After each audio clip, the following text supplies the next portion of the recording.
not going live, so. It's a new computer, it's thinking. Okay.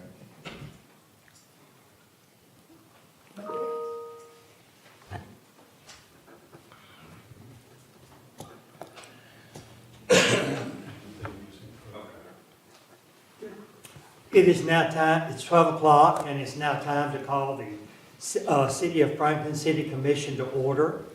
And at this time, I will ask our Commissioner Herbert Williams to lead us in a word of prayer. Yes, sir, Mayor. Pray with me, please. Heavenly Father, we come to you thanking you for all the things that you do for us. We thank you for the sunshine. We thank you for the rain. Father, we just asked and pray that you would look up and look on the sick people in this community and all communities, Father. We just asked you to comfort them the best that we know how. Heavenly Father, we also thank you for letting us have this meeting today for the benefit of our city and our community. Father, we also asking you to be with us in this meeting today. And Father, we also praying for the people that was in the tornadoes and the storms and the wars and the rumors of wars, Lord. Well, only you can give us the wisdom to live on, Father.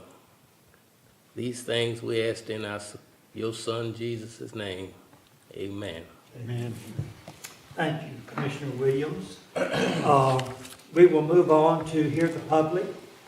And I don't believe, okay, nothing there. We will move on to the approval of minutes, and that'll be the approval of minutes of the November 13, 2023 regular meeting, and also approval of minutes of the November 2023 special call meeting. And I'm sure everybody's had an opportunity to look over those. And are there any comments or questions? Make a motion to approve. We have a motion on the floor by Commissioner Powell to approve. Do I have a second? Second, Mayor. Okay, have a second by Commissioner Stewart. Any further questions or comments? If not, those minutes stand approved as they are printed. We will move on to recognitions.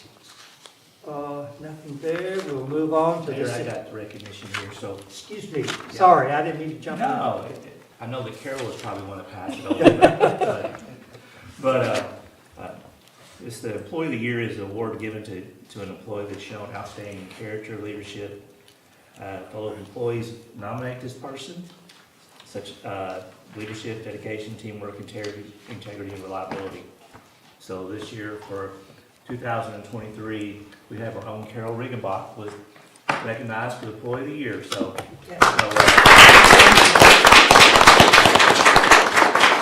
That's a well-deserved recognition. yes, so Absolutely. I appreciate everything she does and listens to all of us and tries to help everyone she can. So she's the glue that holds us together, right? I don't know And about she that. pays us, so we gotta make her happy. Congratulations, Carol. Thank you. Well deserved. Okay, from there, we will move on to community services. And I believe we have Bob Palmer here today to come and give us an update on several things that concerning our safety. I appreciate the opportunity to come and speak whenever you guys request. We got a lot going on. Seems like there's more and more going on all the time. First thing I want to quickly address is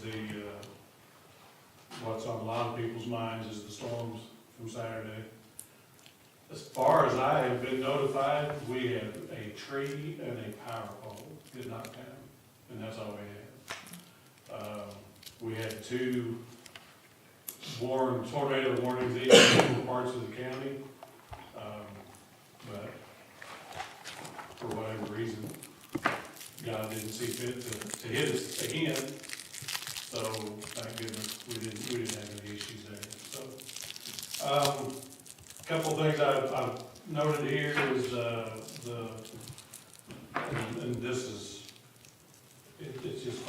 when some of these things fall into place. We've got the safe room at the park, there's a lot of questions hit me over the weekend. We're still in a holding pattern on that, waiting for a contract, for the state to get signed with FEMA, so that they'll release the first section of money, so we can get the, engineering and stuff taken care of there. Once that's done, once the engineering's been approved, then they'll work through the process and put it out for bids and start construction. And, anybody who's ever dealt with FEMA knows, that's, I can't even really give you a ballpark of when that's gonna be. We're already 2 years into this process, and we're just working on the contract for the first part of it. So, that's that's where we stand on the park safe room. I wish we would've had it Saturday, but we don't, but we are still in the process of getting that taken care of.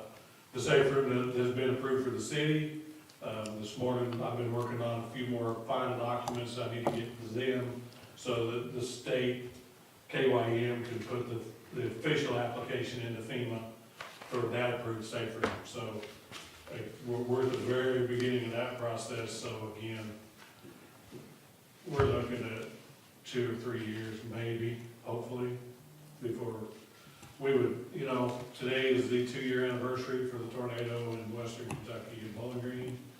And I would wish, if I had a wish list about that long, one of the things on that list would be that these safe rooms that are in the channel like this would be streamlined a little bit, and let's start getting those things put together, but that doesn't seem to be the case. So, anyway, the application for the city's safe room. So did you have calls Saturday for people who wanted to access the safe room? Yes, Okay. yeah, we've had, whenever a tornado warning goes out, it's like a bomb goes off in my office over there with the phones going off and everything, so, Are our sirens working, Bob? I've had calls about those, tornado sirens. the sirens are, I don't wanna say problematic, but they're finicky. I guess that's the right word for it. The siren that we have in the park is down. It's got a motor burned out in it. And I don't know, we got an electrician supposed to be looking at that, find out what's gonna cost to replace the motor in it.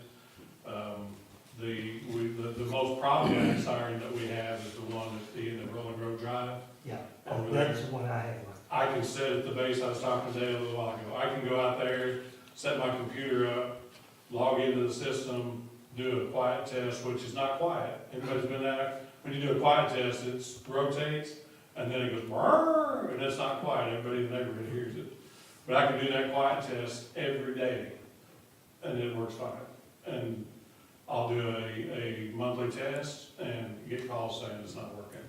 So I've replaced all the batteries, replaced all the chargers on, it's got the new battery charging system. I've had 2 different technicians come and look into it. I'm at a point where I'm probably gonna replace the board on it and see if that fixes it. That's the one I've had lots of calls Yeah, about. yeah. The rest of them, I know when we set them off Saturday evening, that the one at 5 Star went off. Yeah. Both of them at the exit went off. And the one, well, I haven't been told that the one over by Lincoln Elementary went off, but if nobody tells me, I don't really know. It'll report, those things are 2-way, so you send a signal out, it catches it and sends it back, that, hey, we got your message. But whether it actually sounds or not, I don't know if somebody doesn't tell me. The one at 5 Star went off for a long time. Yes, it sounded. So I would say that if somebody lives near those sirens, when they know that the sirens have been activated, or supposed to have been activated, if it's not going off, somebody needs to tell me. Because I don't have people to just sit out there and find out if they're working or not, so. Well, is there a budget for maintenance of it? Yeah, we got, I don't remember, it's 3,000 or something like that a year for maintenance. And then if we've got anything above or beyond that, then it goes through the process to do that. But when it comes to the budgeting stuff, that's all through the budgeting process with the fiscal court, so. I've got a number of, it costs about $125 a battery, between 125 and 130, and each one of those sirens has 4 batteries in them. So I replace the batteries in at least one siren per year, so the amount of maintenance that these things take is pretty minimal until you hit one of these glitches. I asked for a contract with the maintenance provider to come down and look at all of them manually. They want $5,000 just to come down and look at them, just to come down. Then if they have to do something, that's per hour, plus you gotta pay for the parts, so. That's, and what they do on their maintenance agreements, I can do myself, so that's why I didn't, at this point, I haven't signed into something like that, 'cause I can test the batteries, replace the batteries, check the fuses, that's all they do. So, that seems like a lot of money to me for $5,000 to check 7 sirens. So that's why I haven't done that. But yeah, to answer the question, there is a budget for the maintenance of those.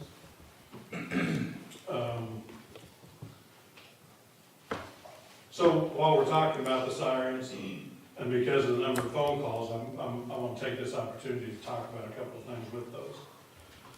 There's and I mentioned that whenever I set them off, my phone starts ringing. And people say, I never heard it, and I get it. There's a lot of people who don't hear them, but they're not meant to be heard indoors. The acronym for them is COWS, C-O-W-S, Community Outdoor Warning Siren. And if you're not outdoors, there's a good chance with your TVs going, heaters running, all the stuff that goes on in people's homes, if you're not really close to them, there's a good chance you're not gonna hear them. So the message that I've been tossing out there as often as I can for the entire time I've been doing this job is the best thing that a person can do, and I was gonna bring one to show you what they look like, is buy a weather radio. Get a weather radio. They're programmable. They're about $40. If you buy one and don't know how to program it, bring it to me and I'll program it for you. That is an indoor warning device, and they're really good. Depending on how you program, I mean, you can turn it off to where the only thing you get is a tornado warning for your county. And a lot of people do that, but it's got like 90-something things it'll warn you about. You set up what counties you want to hear about. My personal one that I have at my house, I've got Sumner County, Robertson County, Logan County, Warren County, and Todd County programmed into it, because most of our stuff comes that direction. So, excuse me, my recommendation is that if you can get a weather radio for your house or your business, that's probably better than relying on something that you have to be outside to hear, which is the outdoor warning sirens.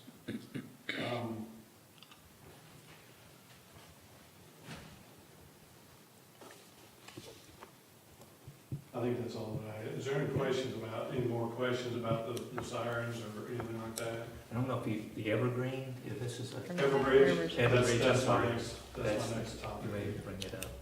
So rolling into the Everbridge conversation, we rolled out Everbridge on December 2nd. Just like anything brand new, we had a couple of glitches right out of the gate on it. Thought we was in really good shape, but it never works exactly the way it's supposed to out of the box. But it worked, I think it worked really good when I used it Saturday.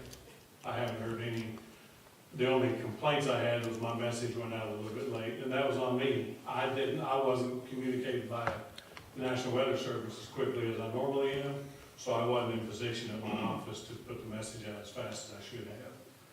The National Weather Service, not being critical of them, but they gave us a warning for a tornado that was supposed to be on the ground in western Todd County. That's never happened before.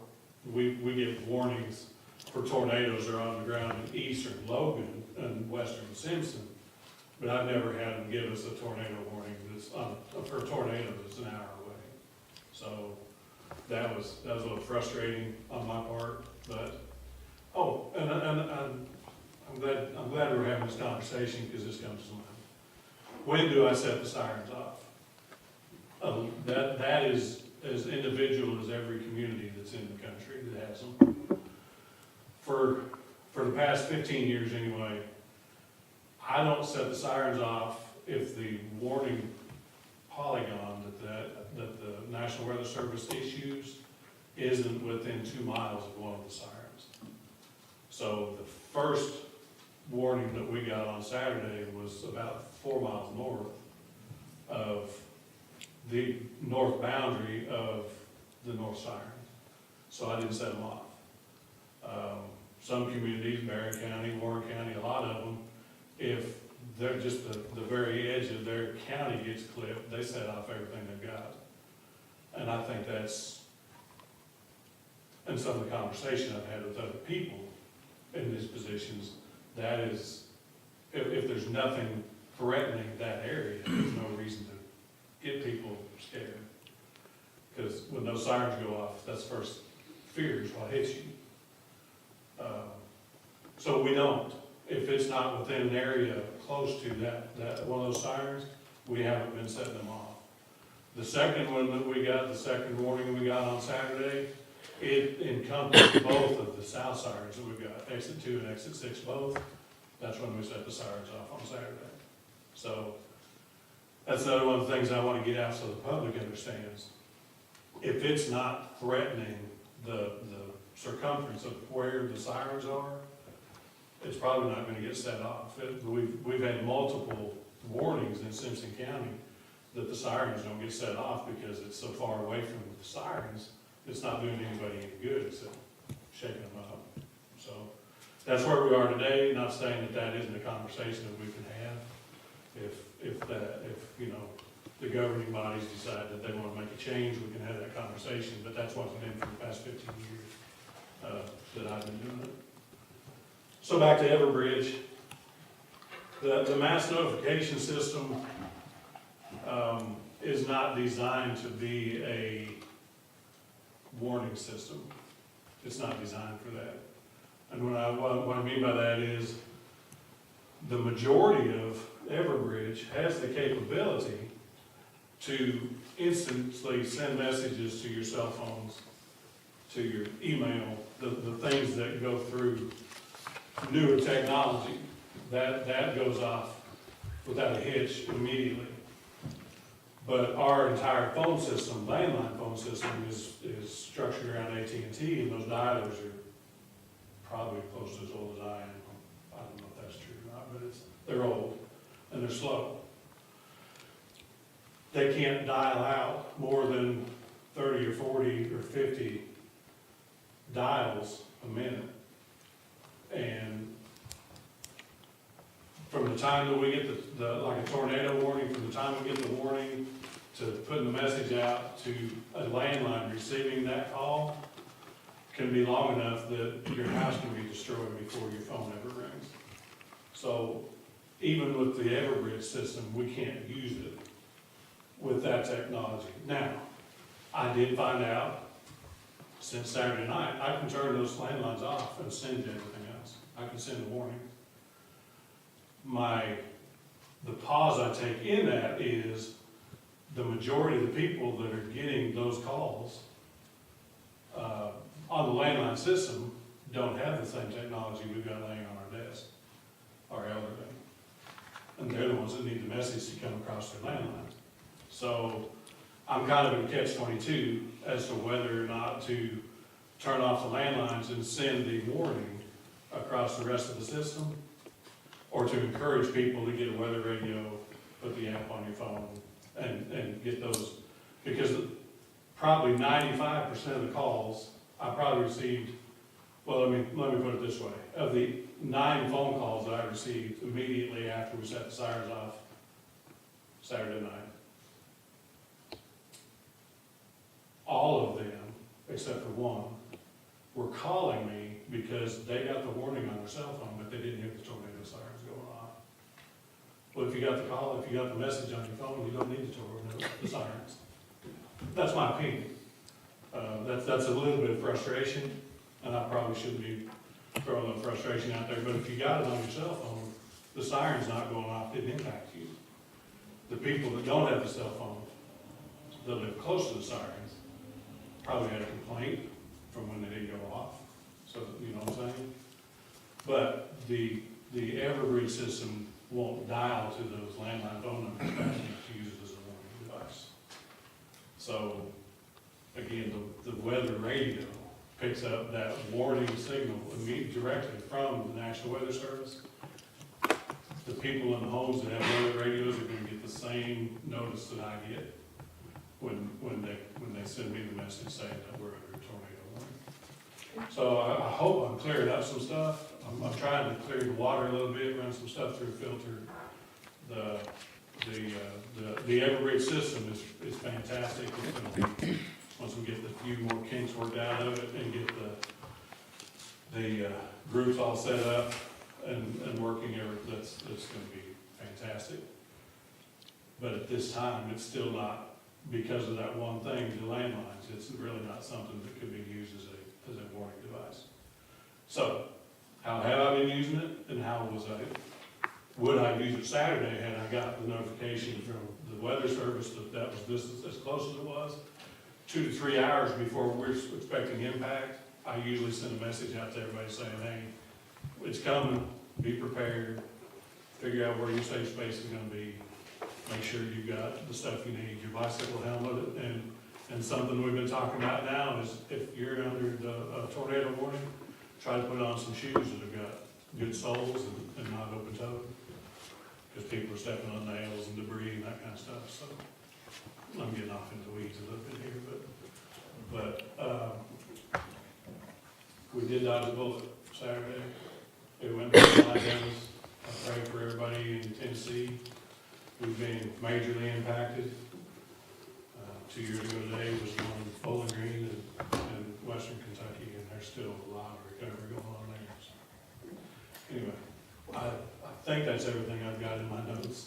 We appreciate you coming, Bob, and giving us the information. And hopefully, everybody that's listening it'll be helpful to them to know what to expect Yeah. from when you come. So, And I will put out there, my phone number at the office is 270-586-1800. And anybody that's got concerns about where the safe spot is in their home, where they can get a weather radio, getting a weather radio program, anything to do with disaster preparedness, they can contact me, come see me. I'll do everything I can to help make every person in this county safe. appreciate you coming. Thank you, Bob. Thank you. Thank you. Okay, from there, we will move on to general government. And first will be discussion and a possible action regarding board appointments. And Kenton, you want to speak to those? Yes, sir. As we all know, we're approaching the end of the year, and some of those board appointments are coming, expire at the end of December. And the first one, we have the Franklin Simpson Parks Board. We have Lisa Bashant for a 4-year term. The Franklin Simpson Code Enforcement Board, we have 2 members, Ron Tyler, Jill Broderson. Housing Authority of Franklin, we have Jill Portman Big board. for appointment. And then Franklin Simpson Planning and Zoning, we have 2, Justin Henninger and George Weisinger. So proposed motion is to approve and reappoint the board of members listed in the term specified. Make that motion there. Okay, we have a motion by Commissioner McQuarrie. Second. Second by Commissioner Powell. Is there any discussion? If not, I'll ask for a vote. All in favor, aye. Aye. Okay, and that motion carries unanimously. Okay, and moving on, we, discussion regarding notification to water customers, and Kenton has that also. Yeah. Mayor and Commission, we've got 2 letters we want to push out to the community and some developer and contractors. The first one is, obviously, we talked about this back in last July.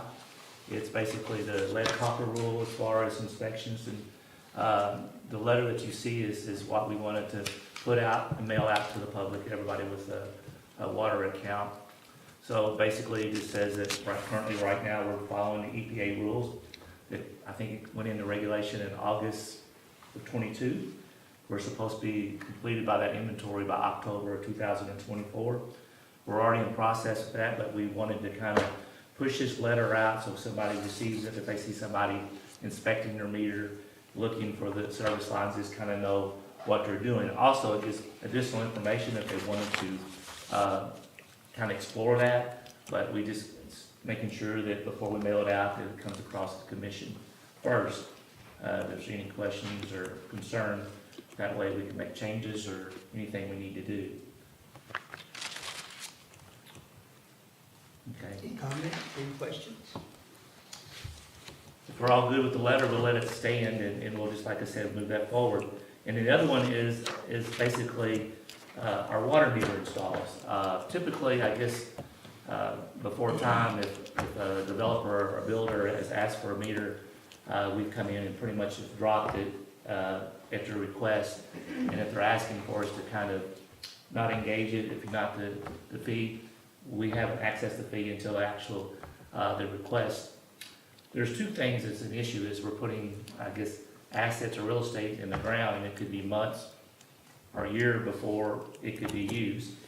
Some of the times we run into an instance where they get turned on, we don't know they get turned on. So what we want to do is send a letter to builders, to developers, to say, basically, if you're requesting to drop a meter, starting that we will do a minimum charge at that time. That basically warranty goes in place, and then we also know it's active.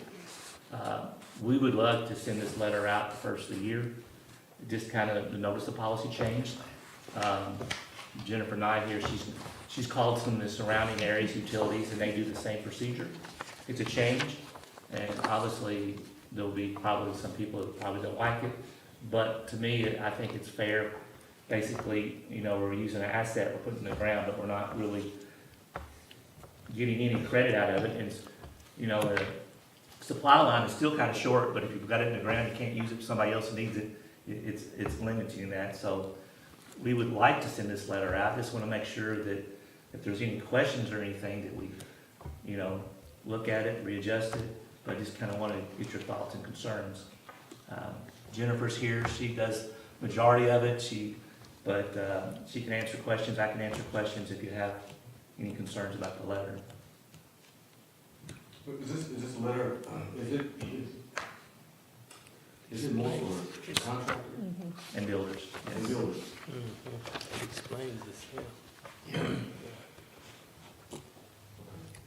So, like I said, it does happen, if you want, the meter gets turned on, if they're not notified, there's water usage, we don't know it happens. And, sometimes you're into the moment, you want to get something tested, it's easier to do that, but this here would make it a lot simpler, and like I said, at least we'd have it on the system, and then we're collecting the minimum fee.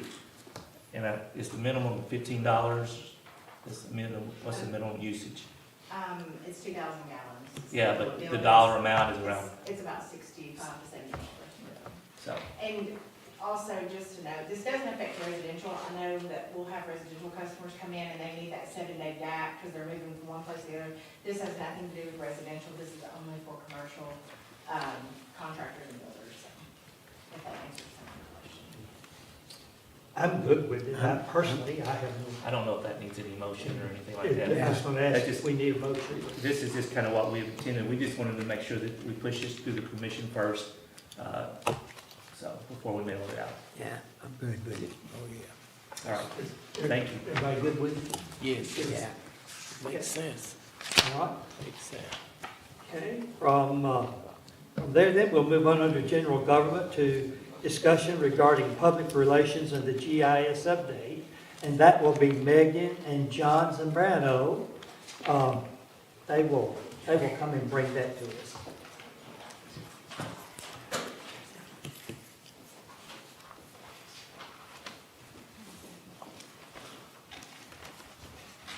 Thank you so much for letting us speak. I'm excited. This is my first one. So, I'm happy to be here. I just kind of tell you a little bit about what we're using to communicate, and that's mainly our social media platforms. Facebook is our primary one, but we are on Instagram now, so if anybody would like to follow our Instagram page, it's at the City of Franklin KY, all one word. It's tied to our Facebook page, and so we have had some people trickle over who already follow us, but that's just another way that people can use a platform that they're used to follow us and just get that information out there more. What you're looking at on the screen right now for the commissioners and everyone else who's here is our public engagement. This is a screenshot from last week, and what you'll see is that green line, and I'm going to explain what that means.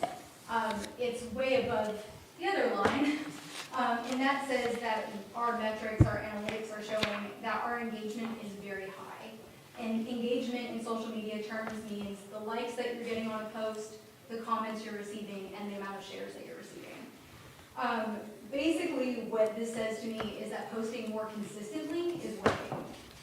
We're getting a lot more comments, especially when we're putting information out like street work notices.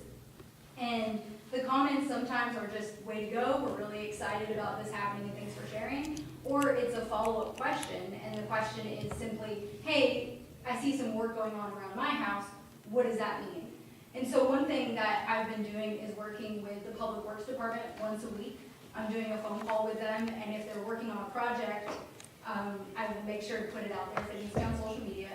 And if there is a question that came up on the comments, I will not personally answer until I've talked to Public Works, and I'll bring up the questions to them, and usually they'll give me an answer, and then we go ahead and answer that comment on the city's page.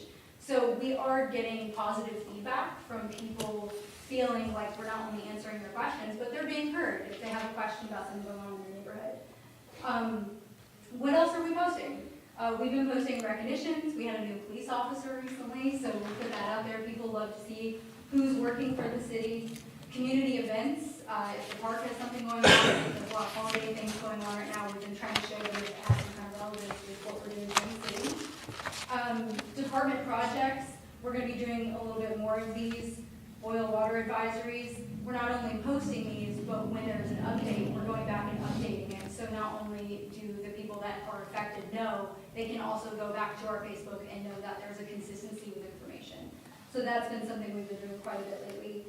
Leaf collection is always a big discussion on social media, and so with our leaf bag truck being down last week, we were trying to put the information out there and let people know to come back to us, and we're going to continue to update you. And that also received quite a bit of positive reaction because people who had their leaves blowing with the nice cold wind that was coming through into the road were kind of like, okay, we have a better idea of what to expect. Yeah. And it should be up and running soon, from what we heard from Daryl, so. Yeah. We'll have some more updates, so keep following us back. We also had a group of students, the future leaders from Franklin Simpson High School, visit us last week, and they actually got to talk to Larry Dixon and Human Resource Director Tammy Carey, and that was really interesting. And so we put that out there too, so people can know, how we're engaging with the community. So what you're looking at with the social media engagement, I just wanted to point out, before moving on to some of the other things, of our audience, 55% of those are Franklin residents. So there are a lot of people in our surrounding counties that are also looking at our Facebook, and so I think that's good that we're setting a good example. Let's see, looking at the post reach, we are reaching a lot of different age groups, and 75% of our audience is women, 25% is men, and it looks like a lot of our images and videos tend to get the most engagement. So pretty much anytime we release information, Megan makes a graphic, and we get more engagement that way. With GIS, we have a really nice way of measuring who looks at GIS stuff. So I like to put out as many maps as I can and share that information publicly. What I noticed when I was looking at our actual metrics for different data sets that we have is our historic data from 2018 has a lot of the information about cell towers, emergency alert sirens, things like that. And that is our #1 most looked at piece of data, followed by just general GIS, streets, city limits, address. A lot of this comes from the zoning map. And then, one thing I found really interesting is we have a stormwater protection plan, and I shared this publicly a few years ago, and I wasn't really aware until we started putting together this presentation how much engagement that's gotten. I've got that here.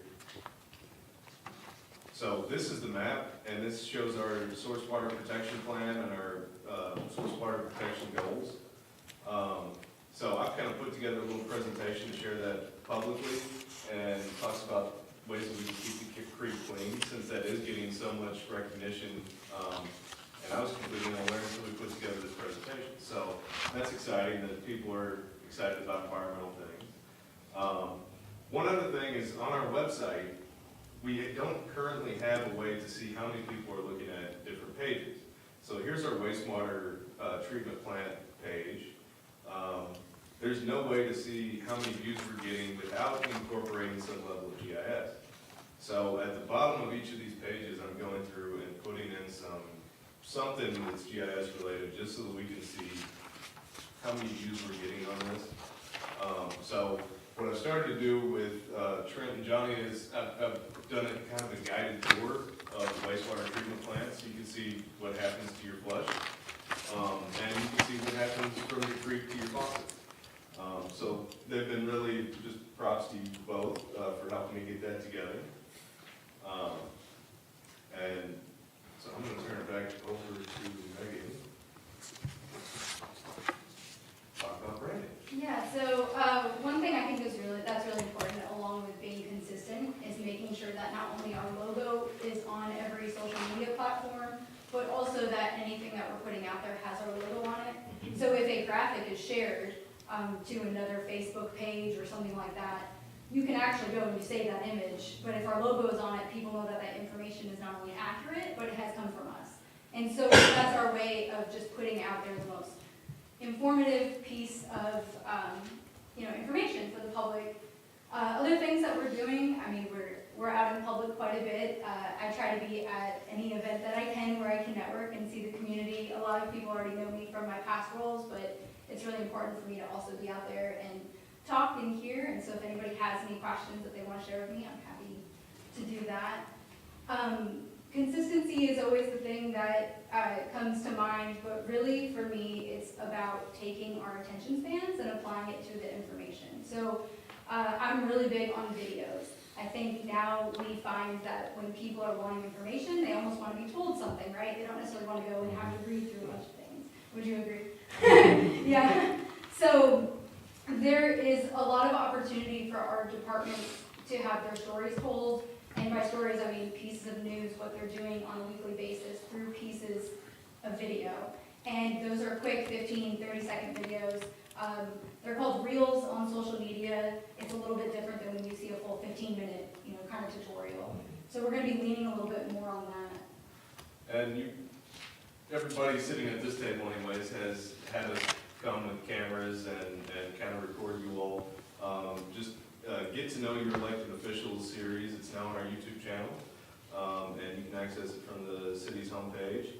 Each of you has a video that, people and residents can click on that and get to know you a little better and understand, who it is that's running the city. And so I think that's a really good thing that we have done there. And then Megan's shortening those up a little bit. I think Wendell's got the first commissioner's corner. So kind of a shorter little thing of that, and we're going to continue to release those on a fairly regular basis. So there's a couple other elements that we're working on. On the website, there is an information board when you go to our homepage, and it allows you to see a piece of information about the week. So we update those every week to let you know if there's something like leaf collection or if there's a new video on YouTube, anything like that. A project that I've been working on is a new residence guide. I'm working on a PDF version of this, and basically it's the information that people would want to know if they moved to town but needed to know what the city does. So you're a new resident to the city. So I put together a guided tour where you can actually see where to go. When people come to City Hall, one of the most frequent things I hear is, do I turn on my gas here? Do I sign up for my electric here? Can I get internet here?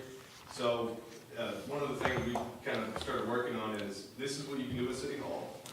If you're outside of our water district, there's Simpson County Water District. This is where you do your electricity. This is where you do your Atmos. And then I also put in together some of these city services, some of the things that we offer, brush collection, leaf collection, things like that. So that's just one of our guided tours.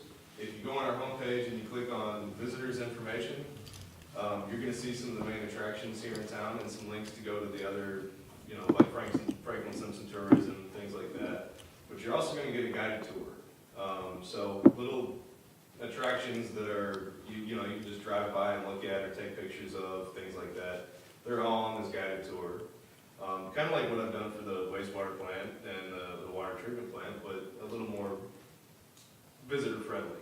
So I don't think anybody coming from Nashville or California to see Franklin really wants a tour of the wastewater plant. So this is more designated for them. So, and then we're also looking at the departments. So we kind of want to look at each department. We want to put in some GI stuff there on the web pages so that we have metrics. I just want to draw attention to this. One of the things we've started to rework is, this is the police department's page on our city website currently. There are a lot of different things here, a lot of things to click. This is what we're working on redoing. We've got a letter from the chief. We've got icons and buttons that you can click to take you to those other links. And we're working on just making sure all this information is accurate, up to date, and user-friendly is the main key there. But it's also a little bit more visually pleasing than this. No offense, Roger. Saying you're gonna approve something. We're the looks of our. What are you talking about? So we're gonna be reworking a lot of the department pages, and props to all the department heads for working with me on that. And then we've got to point out real quick, Daryl has just skyrocketed on the views. You want to tell about this video? So, one thing I think is really important is for people to not understand that we're also out and about working, but we're working on projects that are not only bettering our developments, but our community. And these are things that people are not gonna know unless they're necessarily there at the appointment, right? So, Daryl was having an asphalt test done, and he invited me to Botanical Gardens, and he explained the process. And I took some footage of the process actually happening with this big truck testing the road to make sure it's ready before asphalt is put down. It's proven to me through this video that people not only like Daryl, but also they want to actually see the process so they can feel like they're there. They can understand what the city's doing and they feel like they're a part of it. This video, within 24 hours, hit 15,000 views. Just for example, That's a Franklin record. most of our videos hit maybe the 200 to 300 range. So that tells me that people are interested in seeing the visual way that we're sharing information. And my hope is that this is the first of many projects that we can do to really highlight our departments and our hard workers and our staff. So moving forward, we're going to have some pretty consistent posts. I'll let Megan describe some of these as they're going to be your responsibility. Yeah, so what John did was take commissioner interview videos and put them on YouTube, and you can watch them in full. What I've created is a commissioner's corner series. I laugh because Wendell was our first one. We debuted it last Thursday. So every Thursday, there will be a new commissioner video, and it's a question that was asked, but in a smaller form. And people have an opportunity to not only get to know the commissioners, but if they want to, we invite them to leave a comment or a question, and that way we can actually engage with them and continue to answer things. It will be every Thursday, and we're going to be in rotation. Mayor Larry Dixon is going to have one called, one-on-one with the mayor, and so that will be in that rotation, and everyone will be highlighted. Another thing that we want to do is a terminology series, so that when we're talking in terms of city jargon, so to speak. The community actually knows like what the departments are actually working on and talking, and so we're gonna find that way to break the wall down with the community a little bit more. There's a lot more room for the departments to be highlighted, very similar to Daryl's video. Projects like that are happening every day, and so it's just a matter of us getting that information out to the public. So more department breakdowns are coming in tutorials, similar to the guided tour, but again in video form and information form. So whether they know it or not, all those videos that we shot of you all, that's gonna happen with our department heads. And soon after, everybody in the city, all the city employees, you too, Scott. Yeah. Riveting We're information also from the going to accountant. start on January 5th debuting a new thing that's kind of fun. It'll be like a Fun Fact Friday. So every Friday, starting January 5th, there will be a way for the community to come back to us and learn something new about the city. And I think there's a lot of fun opportunity there, and hence the Fun Fact Friday. Right? Literally. But so we're looking forward to sharing that. And then we're gonna start finding ways to break down the budgeting process, because that's a very important part of what you all do and what we do as a city. And that doesn't happen overnight, does it, Carol? No, it does No. not. So it's something that we're gonna break down so that people can have a better understanding. And again, it's about making the community feel like they're here with us, because we are a team. So that's something to look forward to. You know that video from 20 years ago, that I'm just a bill? We're essentially gonna do that and talk about how the city pays bills. So we'll make it fun. And then public projects, right now, you know, we get a lot of calls about, you know, hey, when's the leaf bag gonna be done? Or hey, when's the police station gonna be done? Or is there ever gonna be a sidewalk here? So what we're gonna do is take some of that information and make it public. We're gonna put it on a map and say, look, we're planning a sidewalk project here. Here's where we are in the process. Here's an estimated range of when we expect it to be done. And I say range very loosely because, you know, if we put an estimated date, that's not gonna happen. You know, so we do wanna get these public projects out there, that way the public can be more informed. And something else that I talked to Bob about while he was in here, is, more or less a public safety, app. So we'll have, you know, where to go for storm safety, where's a high-risk area, flood zones, things like that, and then some safety tips and things like that. So just piecing all this information together and making it public and sharing this information, I've noticed, you know, just the past 6 months, it's had a huge impact, and I think the more we continue to grow that, the better things we get for everybody, ourselves and the residents included. So, anything else? Does anybody have a question or anything? Good stuff, yeah. Good job. You all have done a good job, and I think it's great that you're getting a lot of information out to the community that the community really appreciates and will be glad to have. Good. And also, we have a YouTube channel, so we're gonna post a lot of stuff on that too, so. And not to never neglect any of the responsibilities that we have to be elected officials, but it's really good that we can, I mean, 'cause sometimes my mind may not be as sharp as it needs to be when I ask a question. You can always tell them to go to the website where a lot of the definitions and explanations that you guys have done, it could help a whole lot more in detail. Sometimes it's probably you get trying to explain everything. So this is really good. It makes it a whole lot easier on us. And this is probably phase 2, because when we start airing these meetings, before that, people probably came, quit coming to these meetings. We started airing them, and they can watch it at home, which is great.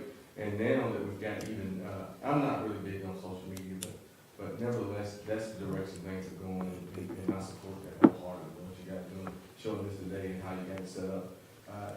This is probably a whole lot, the advancements that we've made when this position was put in place, I didn't know we'd be down there. I didn't know we'd be this far out. So thank you. I mean, you've really done, you've probably lived beyond expectation of what we thought this thing would happen for it this soon. So It's improvement. Yeah. It's growing. absolutely. For the public, wanting the information, they're getting it. Thank you all very much. Thank you so much. Thank John, you. thank you. Yeah. Yeah, good job, good job. Yeah. Okay, from there, we will move on to discussion and a possible action regarding results of GovDeals surplus property auction and Kathy Dillard will speak to us on that. Thank you, Mayor. We recently finalized our latest online auction. Total proceeds from the items that were sold was, I lost my number. 55,152. Thank you, Carol. 55,152. She's the numbers lady for a reason. That brings our total, since we've been utilizing this platform since 2019 to approximately $196,000. So we have had great success selling things on GovDeals.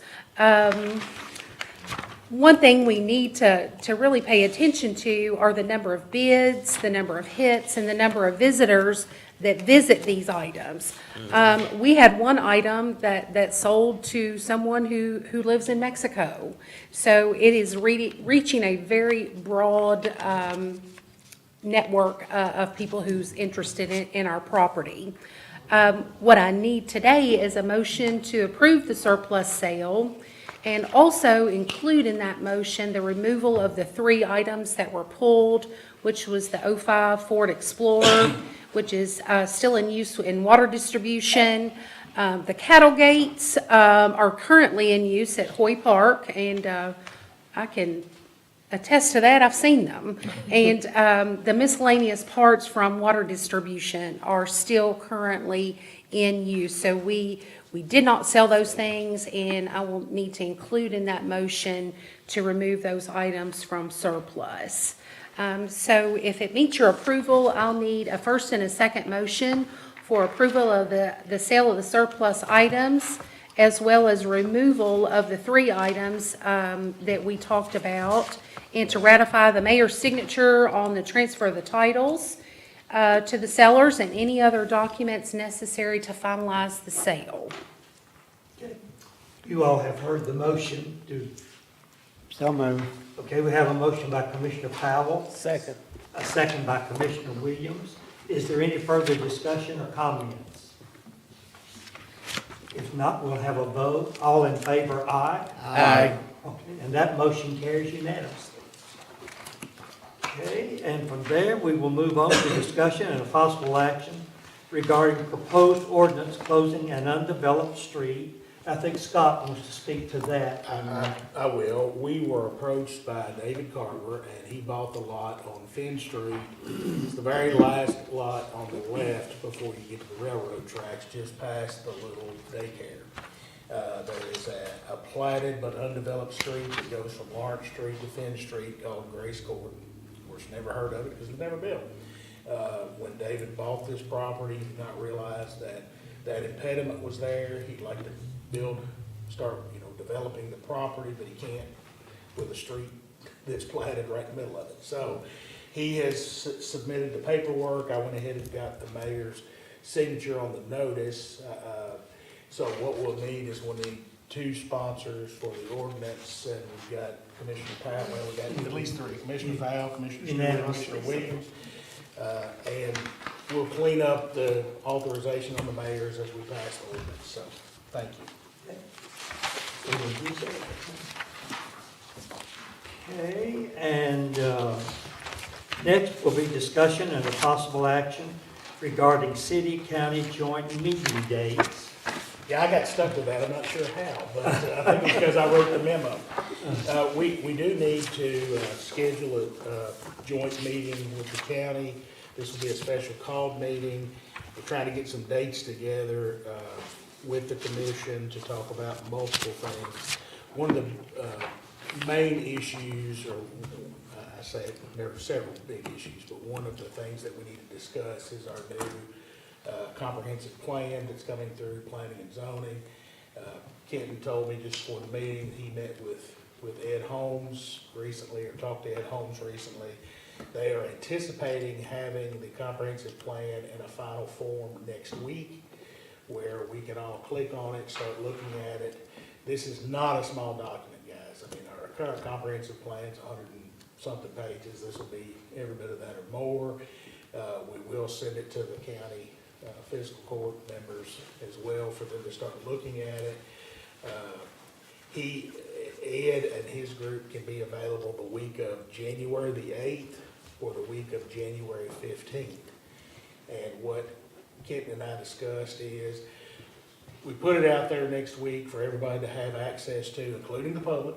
It'll be ready for everybody to look at next week. They can click online, wherever.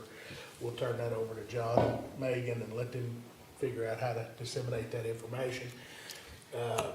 But Ed and his team will come up either the week of the 8th or the week of the 15th. He'd prefer not to do a Monday or a Friday, isn't that what he said? So Tuesday, Wednesday, Thursday of either of those weeks. And they're literally gonna walk both bodies through this thing and ask any questions. They're not expecting us to take any action that day, so that nobody can feel pressured, anything like that. But read it, then we go through it. Then you got time to talk about what changes you'd like to see to it. Then we'll have another meeting, I guess, city-county meeting. Unless everybody's comfortable enough, just do it at our own respective governmental body meetings to finally approve it. And I'm guessing the target date will be somewhere in February-ish. We'll provide a link to the document next week, but when we have the joint meeting the week of the 8th or the 15th of January, we'll actually bring a hard copy to each commissioner or fiscal court member. So they'll have it, and Ed and Ryan Holmes will review the highlights and recommendations, so everybody can take that home with them. So it's a lot of information. So to go back to what Scott was saying, it's something we just didn't want to feel like we're pushing. It's just, we want to be able to first electronically push it out, and then we meet again, we'll give a hard copy. Here it is, it's still a draft form because it hasn't been approved. And then, as Scott said, probably something in February we'll come back and, if there's any recommendations and changes, et cetera. So just kind of want to put those 2 weeks out. Those 2 weeks was committed by EHI, Ed and Ryan Holmes, so if that's okay with the dates, So that will be the 9th, 10th, 11th, 16th, 17th, or 18th of January. Now, what might work better for the fiscal court, and I certainly don't want to speak for them, but they meet on the 9th, I believe, as it is. No, wait, they No, meet they the meet the second. 16th. The second and the I'm sorry, 16th. you're right. The 16th. I doubt they'll meet the 2nd, but I don't know, just because it's January 2nd. But maybe if you all can work the 16th, but, we'll make it at your all's pleasure. Does anybody have any problems with 9, 10, 11, 16, 17, or 18th of January, as far as you know, at this point? I know it's I early. do not. Well, we'll send those dates over to Judge Barnes, and certainly wait until we hear back from them and get with you all. See if any of those 6 dates work. I know it's gonna be a little tough on Wendell, but, we'll start it at noon, but it'll probably be a long meeting. If they don't want on Monday or Friday, we don't have much of a choice. I agree. And that's one big thing we do need to talk about jointly, for sure. It affects the entirety of Simpson County. Everybody good with that? Okay. Thank you. Okay, and the next we will move on to a discussion and a possible action regarding the Stone Gibbons Industrial Park Tax Division. I requested to be on the agenda about the Stone Gibbons Industrial Park. We were asked to do a 70-30 split, which the county agreed to do, and we have not yet responded to that agreement.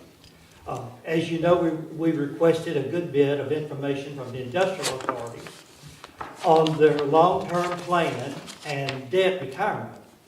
We have received some information, but not all, concerning their long-term plans. I continue to be asked when we are going to participate with the tax split on the Stone Gibbons Park. I will bring it up for discussion, and I want to try to get a decision before the end of the year. I personally think we ought to participate because we are a small town and we all need to work together. But I do not want to monopolize this conversation. So I would like to hear your opinions. Mayor, I guess I'll start off a little bit, since I serve on the board. And I don't want to prolong the meeting or get long-winded in talking about it, because you know, it's the structure of the industrial board and the way it's set up. I'm sure a lot of people may not be familiar with how it's set up and how it works. And some of the ways some of the things are done is kind of in a confidential way, because when you're trying to attract industries and things of that nature, you don't want to divulge too much information, or you may possibly lose that industry.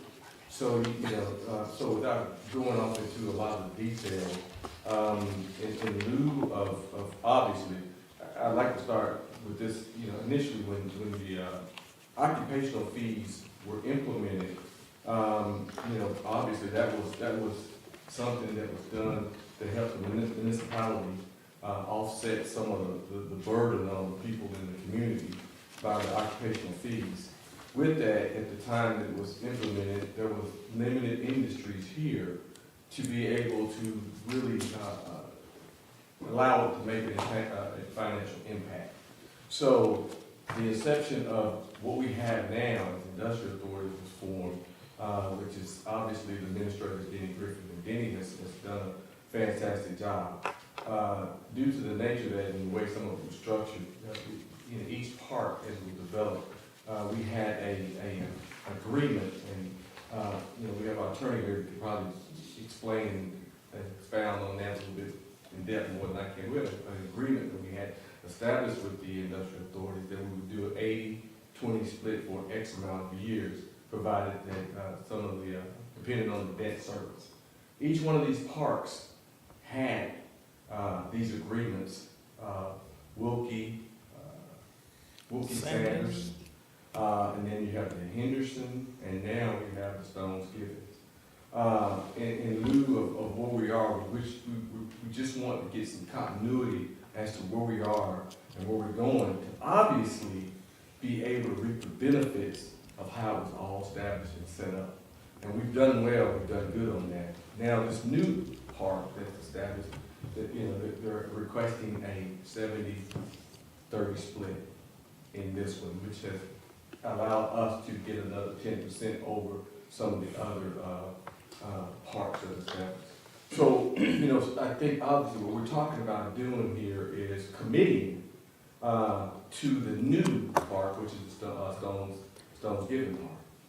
What we'd like to see and request and hope that we can get this accomplished is given all of the our 30%, we want to commit a full 100%, and with the intent of trying to deflate some of the debt involved in these, so that eventually somewhere or another we can start reaping some of the financial benefits, whereas we don't have to make things so complicated on taxpayers in this community. As you know, the county and the city, we're trying to do some things jointly, and in order to do that, the common denominator for both of us is always relies on the money. That's where it all falls down to. And as we grow, and our infrastructure is getting pounded, you know, it's gonna cost us and cost us and cost us. So without the revenue coming in order to keep up with the growth that we have going on, which is a wonderful thing, but with that comes additional responsibilities. So therefore, you know, we just need to make sure that we are gonna be financially sound to do that. It's had nothing to do with the direction we're headed in right now. I think we're pretty solid, without a doubt, but as we grow, obviously, you know, that financial responsibility is gonna get greater and greater, and we definitely do not want to burden the people in this community with an additional taxes in order to pay for anything that needs to be done by the necessities of our responsibilities. So in lieu of the request and what the mayor has just read off, we would like to just completely forego the whole 100% to the industrial authorities with the intent of reducing debt service, where, you know, we can find ourselves in a better financial position in the long term. There's languages and responsibilities for some of these industries in lieu of how it's set up, to where that we know we have to keep making these contributions and things of that nature. But I just wanted to share that with everybody in this room and any of the viewers that's listening, because I think obviously as far as the industries and Denny Griffin and the whole board has done a fantastic job creating jobs in this community. So anyway, that's my whole, that's my spiel on that. And I think that again, I don't want to speak for the commissioner, they'll have their chance to say what they need to say, but I just wanted to get that out to the community as a whole, to let them understand where our stance is and why we're doing what we're doing, because this is not in the form of the agreement that we put out in the very beginning of establishing these industrial parks. Because it was always intended to be just a little split, because we do have the infrastructure that we have to maintain and take care of, and generally, probably, the little bit that we do get probably gets ate up through that process. But make sure the roads and just the infrastructure of those industrial parks. But that's okay, because we know it's all been for the betterment of this community. And that's our ultimate goal, is better this community without burdening our taxpayers and raising taxes to take care of some of these things when we have vehicles that's been established to do that for us.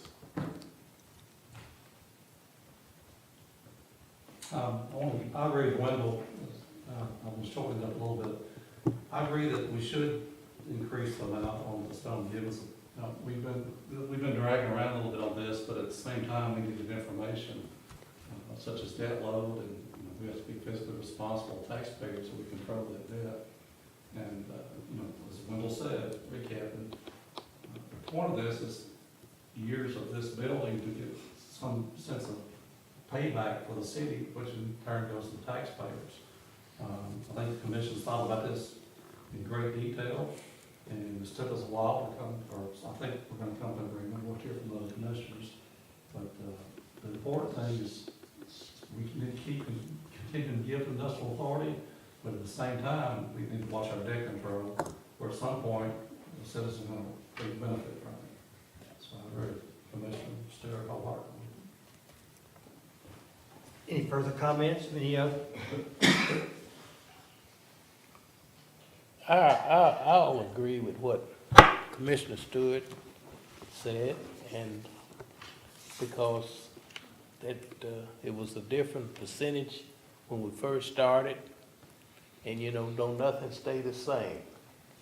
And we don't need the city to take the biggest burden of the whole thing. I think it needs to be renewed, and that, what they were really speaking of now, what was it, percentage now that they offered on this last project? The 70-30. 30. That's some improvement, it's better than what it had been in the past.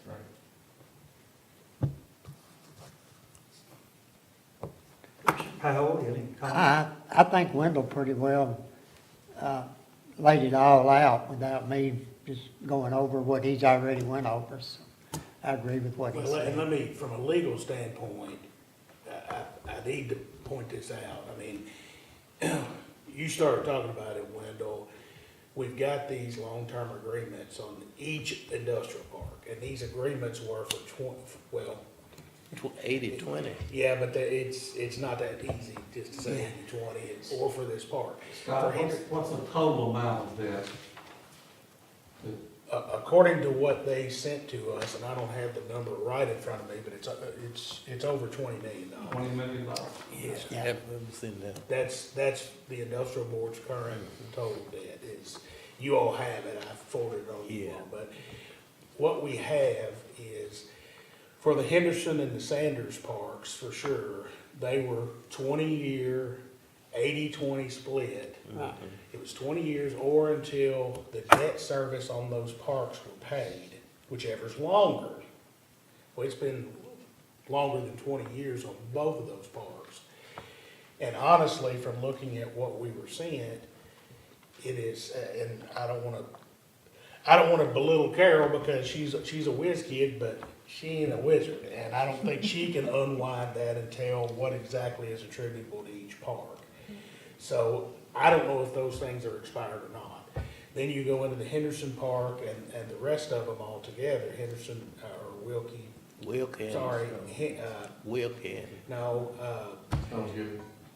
Henderson. Sanders Phase 2. There we go. We had Phase 1 and Phase 2 of Sanders. Give me a second, I'll get it out, I promise.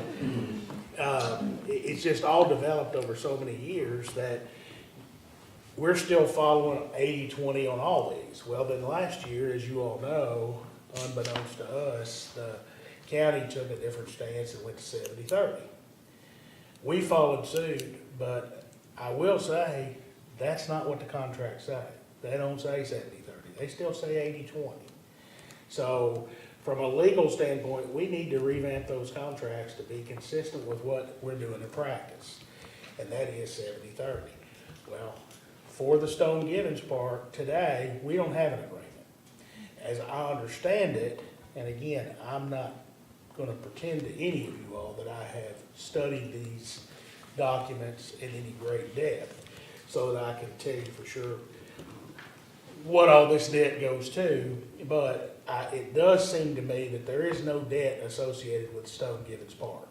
And for the public, the Stone Givens Park is where Trader Joe's being developed, and there's another parcel attached to that that's very small. I mean, it may be 20 acres left, it may not be, but, so there probably can't be but one other thing out there. This, whatever we do for the Stone Givens Park will predominantly be for Trader Joe's, or whatever you guys do, will predominantly be for Trader Joe's. But because it is a revenue sharing venture that we're going into, you have to have an interlocal agreement. You have to. You can't do it without, under KRS 65 and other statutes. So what does that mean? Well, whatever you all decide to do, it's got to be in writing. And I hear where this is headed is maybe to give them 100%. And I need a little more clarity as far, and we'll get that as we discuss it, but as far as how to put this agreement together, I also need to be authorized to do it. And where does that 100% go? Of course, county just gave 70, they just asked us for 70, but I do understand what you're doing and don't disagree with it. You've got $20 million in debt. But where does that 100% go? Does it go, are we just gonna do it for the current debt? So if they if they get more debt later, I'll get it out in a second, is it gonna go to that too? Or does it just go to current debt? Is it for, how long are we gonna do this? For 20 years? Or, I don't know how far you wanna go with this. I mean, and I don't know the parameters that you wanna put on it. So those are things that I need to know before I can put an agreement together. And I mean, just so you give me generalities, then I can put the agreement together and bring it back to you for a final review and approval before I, send it to them, but I'll stop there. I think, Scott, if we're gonna be in agreement to give them 100%, I think possibly we need to think about a number of years that we need to do that. That's one thing that I think we should think about, is do we want to do it 10 years, do we want to do it 20 years, 15 years, or then look at it again, or what, I mean, I'm just, it's up to the commission to. And you can do that. I mean, if you want to do a set number of years and then reevaluate it, that's fine too. I mean, I just need some direction on how to write. Are we all in agreement that we want to give them 100%? I think that's one of the things we need to establish at this point. For debt retirement. Toward Toward debt the retirement of the Oh, debt.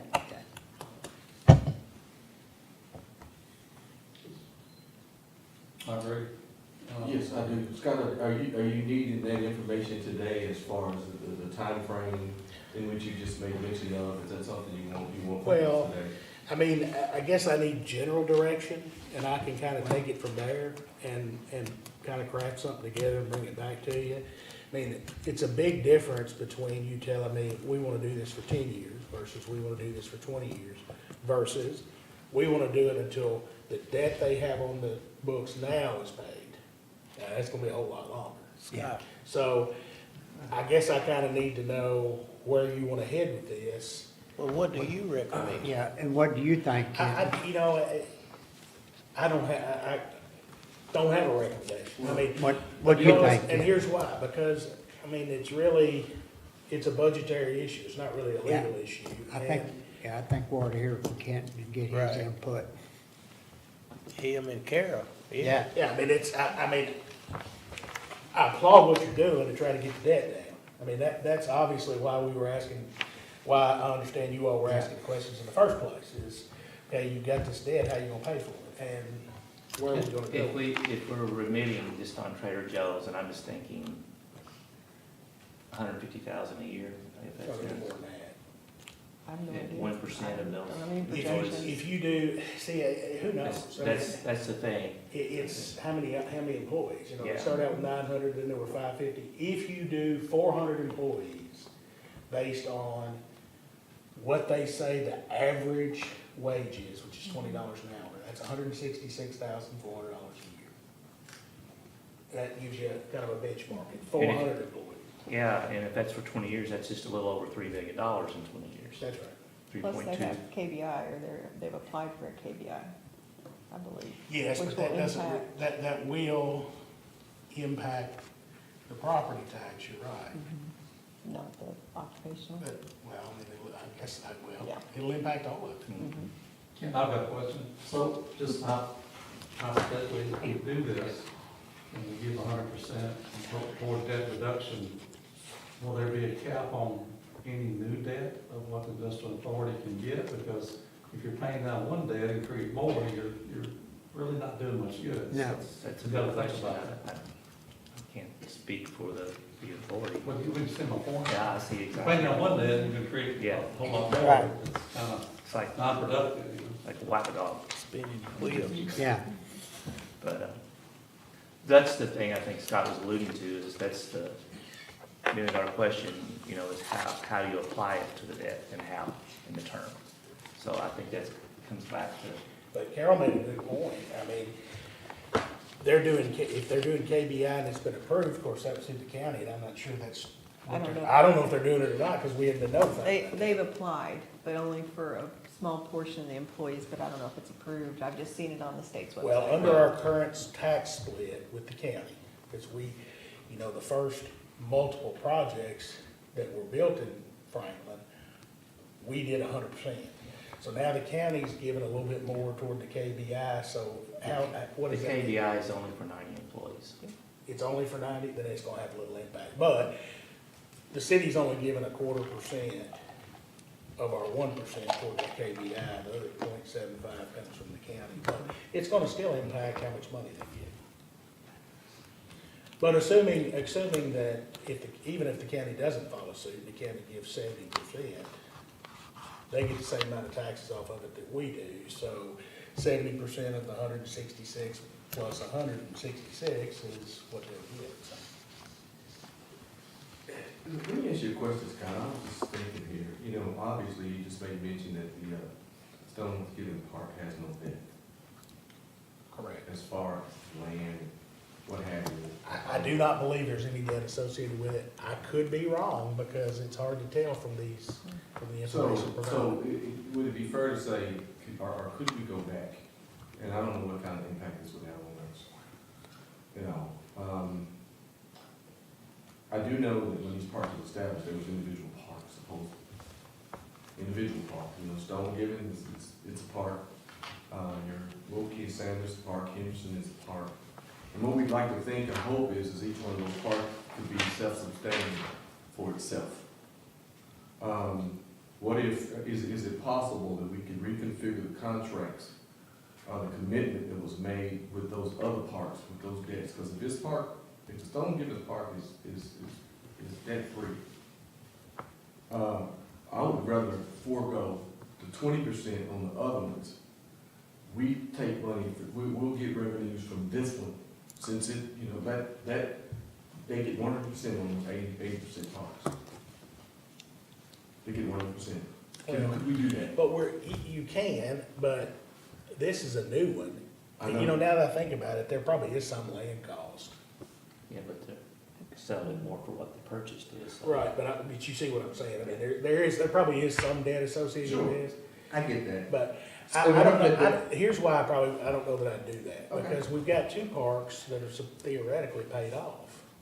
That are past the 20 years and theoretically paid off. supposed to be. So, but I don't know, I mean, that's a discussion that you need to have, as an industrial board member, you all need to have at the industrial board level, because you follow what I'm saying? I don't know. I do, I just, Well, and let me put it in perspective. somebody mentioned this, and it's something that I did ask Carol to put together. Under the 80-20 split, now, she doesn't monitor this every day, so nobody pop her with questions about tomorrow, well, where are we today? But last fiscal year, from the 80-20 split, which we just now changed to 70-30, the city's 20% that we received from the industrial parks, and we compared apples to apples, income in from the industrial parks, expenses out payable toward industrial park expenses, we lost money. So we paid more than the income we received. So really, we're giving another another little amount of money to the industrial authority that's not tracked through the county or anybody else. Now, the county doesn't have debt associated with their percentages that I understand. Again, I don't speak for them, and I'm not poor mouthing, but it costs us money in infrastructure, repairs, updates, you know, whatever. Right. I mean, we have lift stations in those parks that have to be maintained, All the you know, utilities. constantly. The utilities alone, Mhm. street repairs.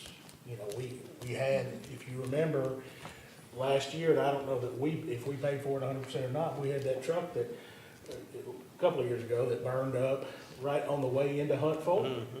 Melted our asphalt. It had to be repaired. And, you know, unforeseen things like that. So, we have expenses attributed to our part, is what I'm saying, where I don't think the county does. So, Especially when it's annexed in the city. well, they're all annexed. Yeah. That's right. Yeah. There's not any of this stuff that's outside the city. Right. Or else we wouldn't be splitting the revenue. You know, it'd be the county giving it to them. But I want that to be understood, so that when the industrial authority gets their money, they're not using it for maintenance of the infrastructure. Now, they're still using it for new construction in the parks, for maybe new streets or whatever, but anyway, just for clarification, I want to point that out. So we're not getting anything out of it. Yeah. We're actually in the negative at the 80-20 split. Now, on the 70-30, maybe we'll get a little bit, because we're not real far off. but- 80-20, that's Can we do this? Because that's a new part. And I want to be finished, because I don't want to keep on talking about this. That's a brand new part which does not apply to the old, we don't have a contract. We don't have a contract. I think it's time to write a new one.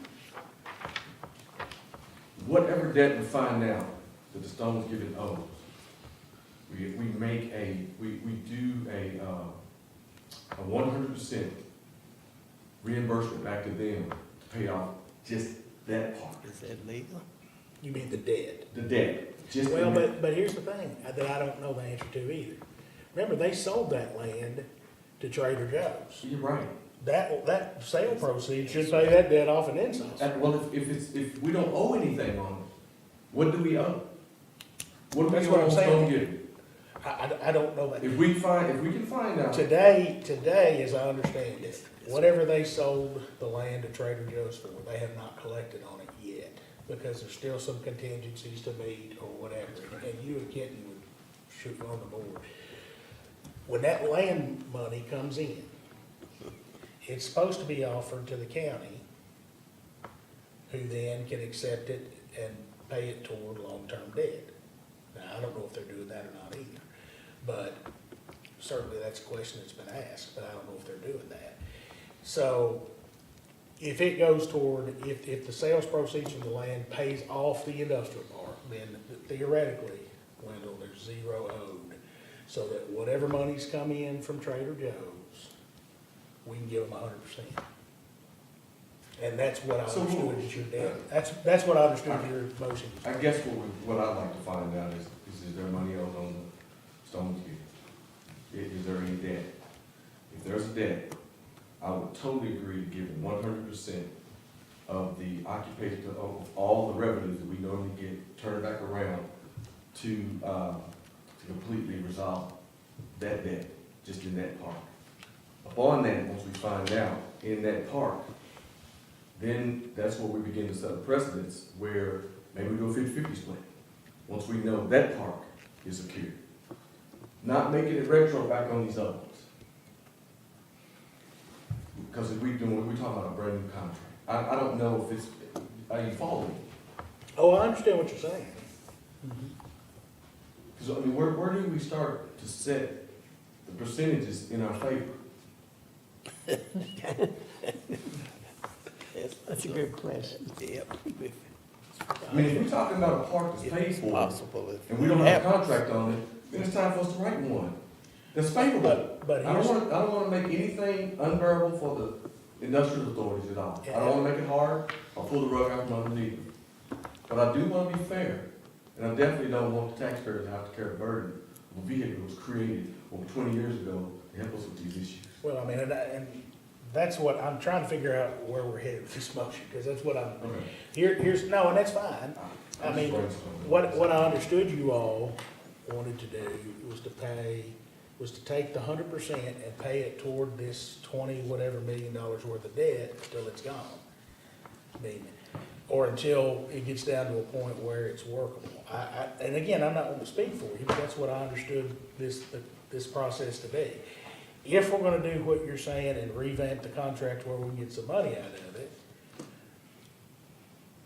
I'm fine with that, but I don't think that's what you all said you wanted to do with paying. Well, I just was brainstorming over Scott, I'm sorry. No, I don't care. I'm just talking, I'm just We thinking have to. I'm just thinking out loud Getting it myself. care of. When we talked about, Yeah. just a few minutes Because ago, right we now, talked it's about unknown. the Stones Gibbons Park Right now, we're potentially losing. being debt free. We don't have a contract in regards to what percentage we're gonna agree upon. That's what we're talking about right now. And if we're agreeing to put 100%, we're saying we wanna encompass the whole debt wherever that may fall. The whole debt, if $20 million, then that means that covers all of our industrial parks. If whatever debt we have, wherever it's at, that's what we're trying to do. That's what you all, that's what I understood you all wanted to do. But that's up to you. I mean, again, I'm not speaking for you. Well, I mean, that's a good thought. That's a good thought. I just think that we have the city, county have the authority, to set the precedents in which direction we want to go with that situation. Well, and here's the thing, I mean, that you pointed out when you were talking, or the mayor did, that we got some of the information, we didn't get all of it. We got the payoffs and we got amortization schedules. But the amortization schedules have balloon payments due at some point in time down the road, and most of them aren't very far away. Well, what does that mean? Well, you all know what that means. You finance and I'm just throwing these numbers out for the public, don't take this anyway, but if they finance $5 million to begin with 5 years ago, and after 5 years is a balloon payment, any of you who've got a house know that at the end of that 5 years, if the amortization schedule was for 20 years, at the end of the 5 years, you've only paid a portion of your house payment, and then boom, you've got to refinance it with the new interest rate. Well, interest rates 3 years ago were a heck of a lot lower than they are today. So when these balloon payments come up, while they may have had 2 or 3% interest when they financed it, now it may be 6.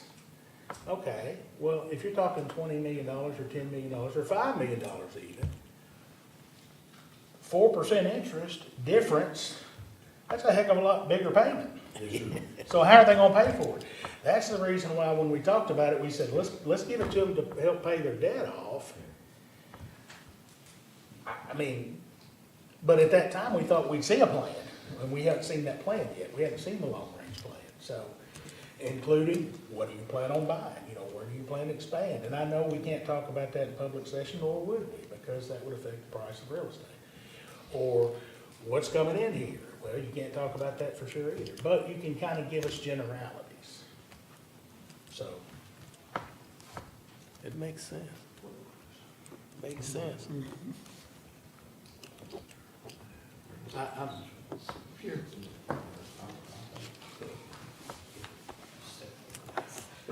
so I'm back to square one. Where do, how do you want me to write this agreement, and what do you want in that agreement? I want to say where we give 100% to go toward the principal of current debt. The principle of the debt. That's, The overall, is it overall, David? Overall? Yeah, 100%. I agree with that one, Dale. It's not, we need to emphasize that because there's been some rhetoric, we got criticized. The city isn't hoarding money away from the industrial board, make no mistake. Our mission is to watch out for the taxpayers' money because, and I'm not saying nothing will, but if something happened and the city was responsible for 10 million of debt, it would take us 20 years to get past that. So all we're trying to do is find a conservative way to control the debt while the industrial board does their job. And they're, you know, we're not keeping money But holding our for taxes. something else or just trying to hoard it. I just want that to be made clear. Well, if you were, you wouldn't give 100%, you've just done the 70/30. Yes, Yeah, I just want to make that point. Yeah. So, But, everybody- and keep in mind too, this whole 80-20, it was set for 20 years. We're beyond that. So, Well, and the whole point of it, I was here when it started. Yes. Unfortunately, I've been here longer than Methuselah. The point of the 80-20 split to begin with was to pay off the debts associated with the parks when they were Those constructed. two parks. Right. Roads, Those two parks. streets, Right. sewer for those two parks. Well, but as they got new parks, I still understood what they needed. They still needed the debt to be paid for the land, for the streets, for the water and the sewer. Of course, we've done a lot of that help for them as these things were developed with the water and sewer and streets. But they still needed help getting it paid for. But when the original car was put on the road to run down the road, once that debt was paid, we were supposed to get all of it. yeah. And the county was supposed to get all of it for each park. And each park was then freestanding and we were done. But Scott, excuse me, but Yes, did sir. we get it?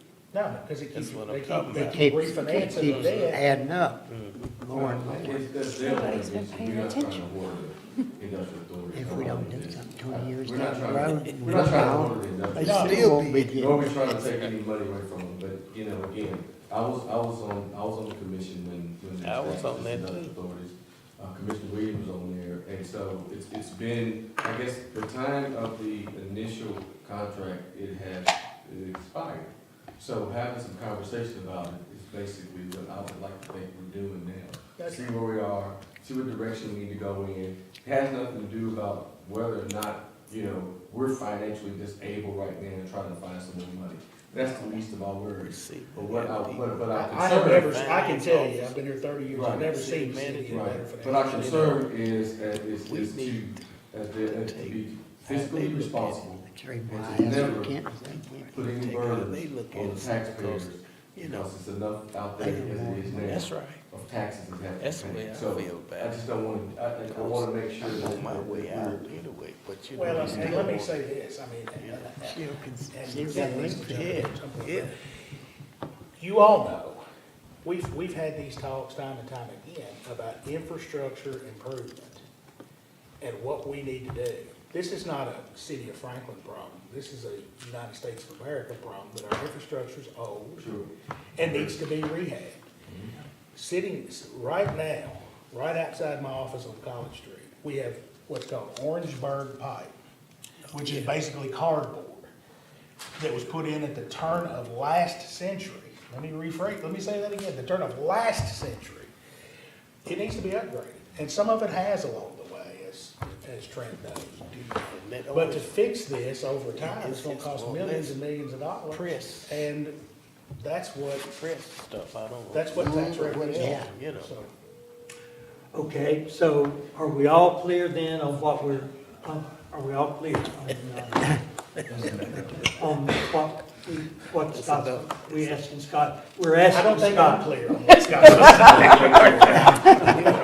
We asked, I say we asked Scott in the finance department. we- restate a motion. Scott, do we need a motion? Absolutely. On what we have decided here? Okay. Absolutely. Well, what's your What- motion gonna say? Whatever we decided on, that's right. Yeah, y'all gotta decide. Dale wants to make the motion. Okay. I'll make a motion to give 100% of the new park for payment on current principal of their total debt. Or term. Yeah, you gotta have a term on it. For 5 years? Do we need to put in those stones given, specify the name of the park? Yeah, it needs to be for the whole. Yeah. Right, but that doesn't mean that if another one come No. up, No, this is It's just for the this. Stones Given, just for the specific, basically Trader Joe's. yeah, yeah.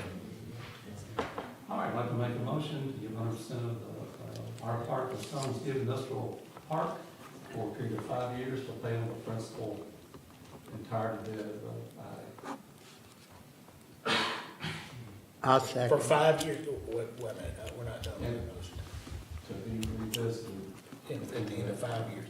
You need to add to that, if you wouldn't mind, authorize the mayor to sign any documents necessary, because there will be some. There's some documents necessary to. All documents. Yeah, I'll second it. We have a second by Commissioner Powell. I believe that we've had our discussion. Is there any further comment before we take a vote? Feel like I was wallowing in the mud. I'd like to ask you all to restate that motion, just so I get it correct for the minutes. I'm sorry. We went all over the place, and I'd like to have that motion restated. Okay. You'll be right, That's a read to good her what I comment, read. Kathy. That's a good Okay. comment. A motion, Commissioner McCrary moved to provide 100% of the city's portion of the tax funds attributable to the Stone Givens Industrial Park. Did you want to do that retroactive to the? Yeah. Yes. I think we will Okay. do it, yeah. Make it retroactive? Hear me out, I'm gonna give Okay. you retroactive to include any amounts received to date.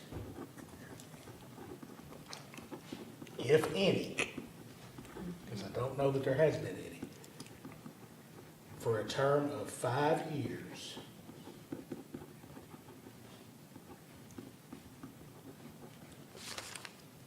To be reconsidered by the city commission at the expiration of that term.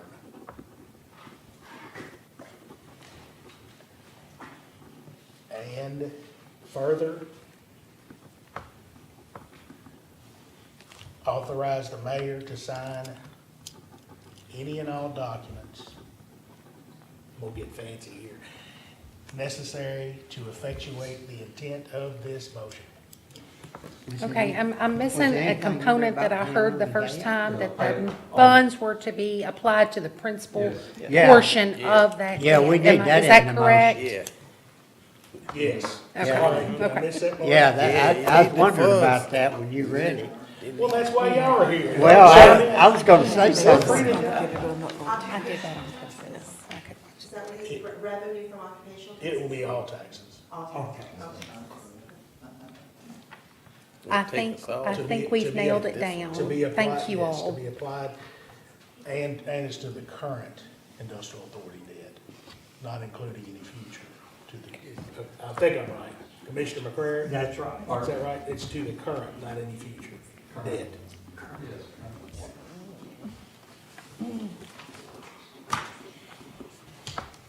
Okay, I think we're ready, Mayor. Thank you. I made too many notes on this. Okay, from there, we will move on, okay? We gotta vote We on need it. to take a We gotta vote. we gotta vote on it. Did we get a second? We had, no, we I'll had a second first it. by McCrary and a Mrs. second by Howell Powell. seconded. Right, yes, thank you. Okay, and I did ask for more comments. Yeah. So, we're ready to take a vote. All in favor, aye. Aye. That vote passes unanimously. Feel like I wallered in the mud, don't I? Now, we'll move on. Anything under public services, public safety, right, okay. Utilities, and we do have discussion or possible action regarding the release of performance bond, and Carol Regenbach is here to speak to us on that. Yes, Mayor. In 2022, the city required Fisher Contracting to provide a performance bond for $168,000 related to the construction of their new office location at 4700 Nashville Road, because they were going to do some sewer infrastructure, and we wanted to make sure it was going to be completed. That now has been substantially complete. It's to our satisfaction. And so I'm requesting that the commission approve the release of that performance bond, and the discharge of the surety as Fisher has requested. And that will need a form signed by the mayor. So I have the motion there, approve the release of the performance bond and discharge of the surety for Fisher Contracting Company for the infrastructure improvements at or near 4700 Nashville Road, Franklin, Kentucky, and approve the mayor to sign the attached release of performance and discharge of surety. Okay, you've heard the motion. So moved. Motion by Commissioner Powell, Second, Mayor. a second by Commissioner Stewart. All in favor, aye. Aye. And that motion carries unanimously. Thank you, Carol. All right, thank you. Moving on to discussion and possible action regarding award of bid for raw water pump replacement, and Johnny Skipworth is here to bring that to us. Thank you, Johnny. Thank you, Mayor. Thank you, Commissioner. I'm very excited to tell you, bring this to your attention. Read the memo. The city published an invitation to bid, number 2024-10, the discussion regarding award of bid for raw water pump replacement. So the invitation to bid was 2024-10, construction of water treatment plant raw water pump replacement. The bid opening was on Wednesday, November 1st, and there were 2 sealed bids that were submitted. The results are Latrell and Sons LLC for $168,166.90, and Herrick Company Incorporated for $249,600. Both bids exceed the $95,800 budgeted funding for the project. However, due to updated information and timing of an estimated completion of other projects that we budgeted for the water treatment plant, we propose to go ahead and make some changes to the fiscal year 24 budget amendment. And those are on that memo and a chart that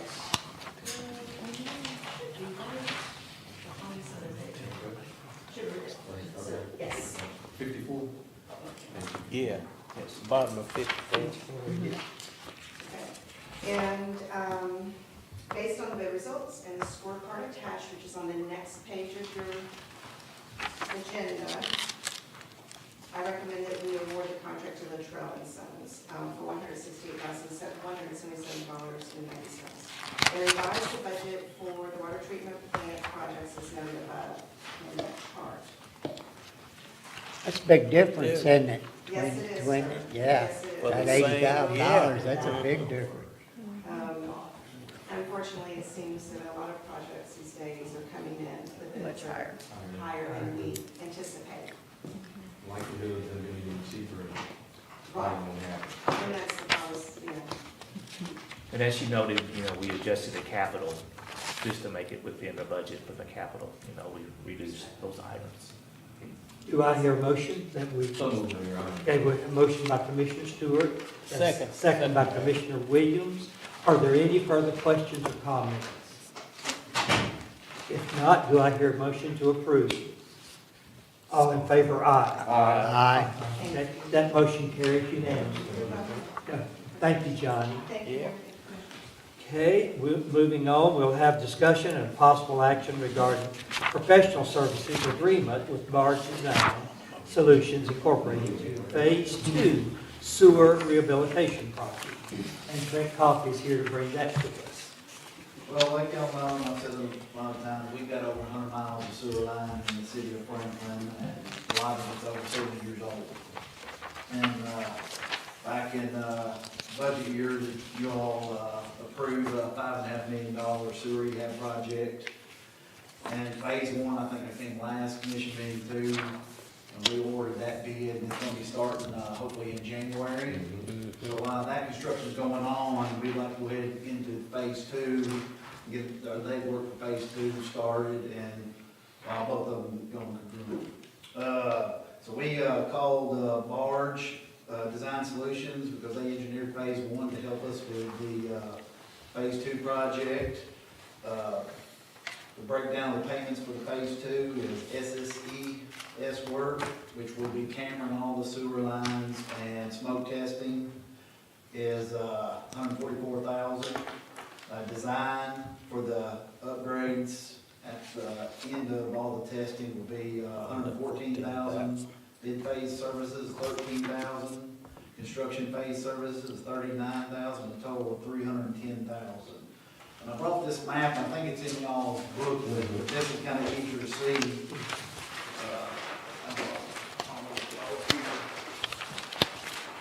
Like we talked about before, phase one's kind of up in Goodwin, First Baptist area.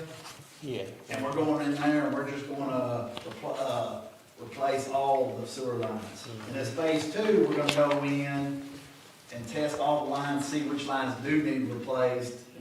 I guess put a bigger bang for our buck. We're not probably gonna replace all the sewer lines in there, just the ones that need it. But you kind of see the area, and I guess I'll come in here and show the public too. The phase two is kind of in the Calvary Baptist area, Aiken Avenue area, that kind of area, McDonald's area.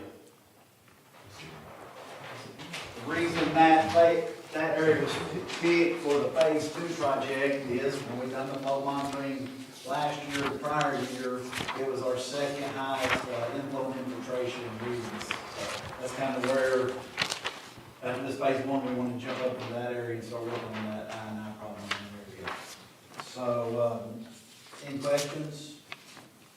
No, I think we planned, approved it. Yeah. And we just, So my This is motion, thing here, isn't second, it? to authorize the mayor to sign the engineering contract with Large Design Solutions and any other documents pertaining to the engineering for the sewer rehab phase two. do I have a motion? I'll make the motion, Mayor. We have a motion by Commissioner Stewart, a second by Commissioner McQuarrie. All in favor? Aye. And that motion carries unanimously. Thank you. You can go to work. Thank you, Trent. Add more stuff to your list. And from there, we'll move on to ordinances, and we'll have a second, Miss Kathy Diller will bring those to us, as she does so well. Thank you, Mayor. And that's on page 76. Today, we'll have second summary reading of ordinance number 2023-037, an ordinance annexing to the city of Franklin, Kentucky, approximately 11.589 acres located on the north side of Kentucky Highway 100 in accordance with the comprehensive plan of annexation. And I will need a first and a second motion for approval. So moved. We have a motion by Commissioner Powell, Second. second by Commissioner Williams. We'll have a roll call. Yes, vote. sir. Commissioner Powell, Yes. Commissioner Williams, Yes. Mayor Dixon, Yes. Commissioner McCrary, Yes. Commissioner Stewart. Yes. And that ordinance passes unanimously. We'll move on and do second summary reading of ordinance number 2023-038, an ordinance rezoning approximately 1.611 acres located on Neha Drive from B5 Interstate Interchange Business District to B4 Highway Business District by Sol Azteca Franklin II, Inc. And I will need a first and a second motion for approval. Motion. Motion by Commissioner McQuarrie, Second, Mayor. second by Commissioner Williams. We'll have a roll call vote. Commissioner Stewart, Yes. Commissioner McCrary, Yes. Mayor Dixon, Yes. Commissioner Williams, Yes. Commissioner Powell, Yes.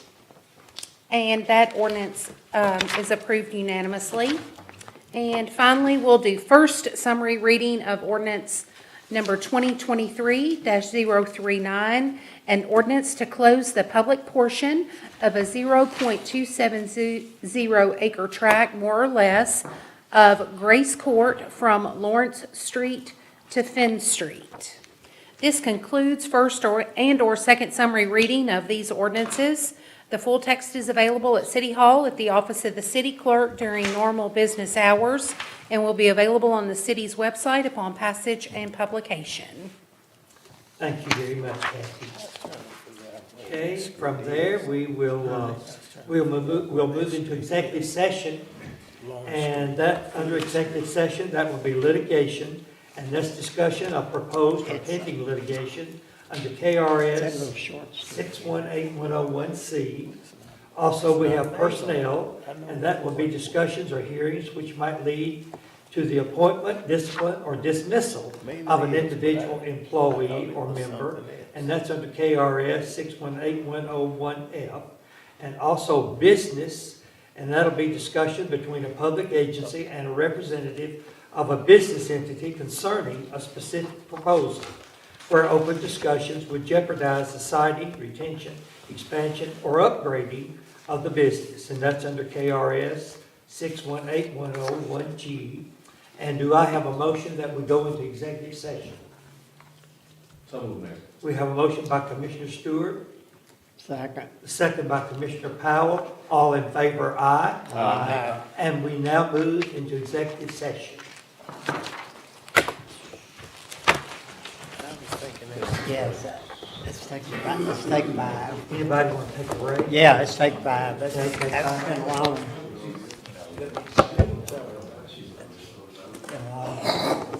You don't have to stay.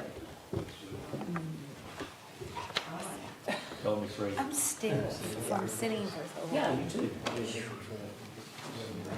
Sky from the water treatment plant, effective December the 11th, which is today. Do I have a motion?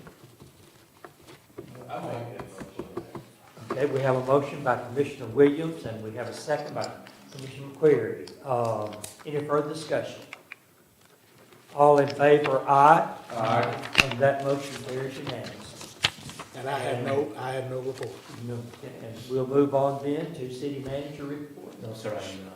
Okay, and how about Wendell? Just real quick, in the event that we do not have another meeting, I'd like to wish this community a wonderful, safe Christmas and even a safer holiday. So just be safe and enjoy it. Commissioner McQuarrie? Merry Christmas, Franklin. I would like to say a Merry Christmas from the mayor and the city of Franklin, and I wish everyone a healthy and a happy holiday season. And on top of that, now, our leaf pickup service is in progress as we speak right now. So those people that are waiting on leaf pickup, it will soon be happening. And they're working night and day, I've been told. So they will be getting to you as soon as possible. Commissioner Williams? Mayor, you all have said it all. Commissioner Powell? I'd just like to wish everyone a Merry Christmas and a safe and happy and prosperous New Year. I make a motion to adjourn. We have a motion to adjourn by Commissioner Powell. Do I have a second? Second. Have a second by Commissioner Stewart. All in